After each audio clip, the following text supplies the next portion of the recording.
everyone, welcome to our video on renting and tips on renting a property in the UK. Gabby and I have come up with 10 top tips for renting a property, which we're going to talk you through. Right, so let's get started.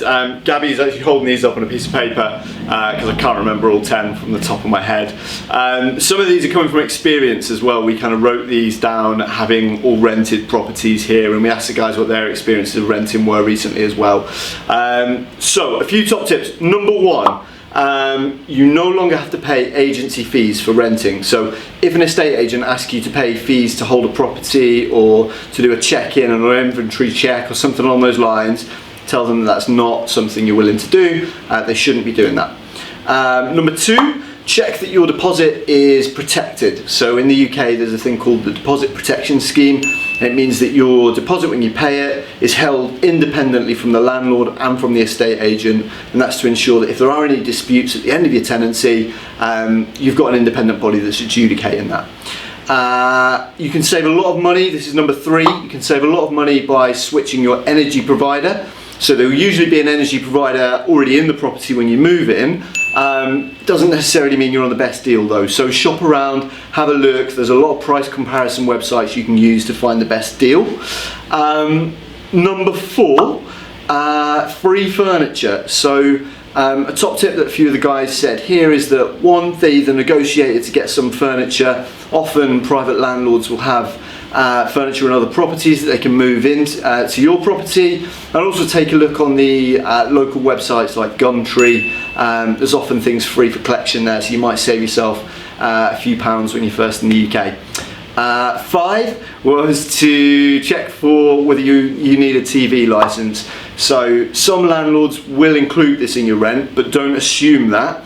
It's essential you have a television license for the UK, and Gabby's written it down. A colour TV license, £154 for a year. Number six, get permission before you do any redecorating. So you might not like the colour scheme in the house you move into when you first move in, but please check with the landlord before you go and paint the walls or put wallpaper up or make any huge adjustments to the property.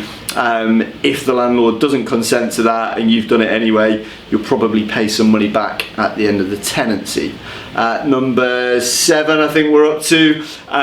When you move in, note down any snags or flaws in the property. If there are any chips in the walls or any scratch marks or there's stains on the carpet or anything along those lines, note them down and speak to the landlord about them.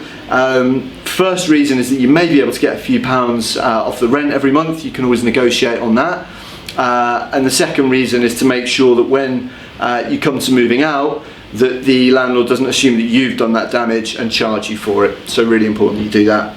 Number eight, take meter readings when you move in. So when a tenant moves out of a property, they should take a meter reading on the day they move out, and you should take them on the day that you move in to avoid any confusion with the electricity and gas providers, and to make sure you get charged exactly the right amount.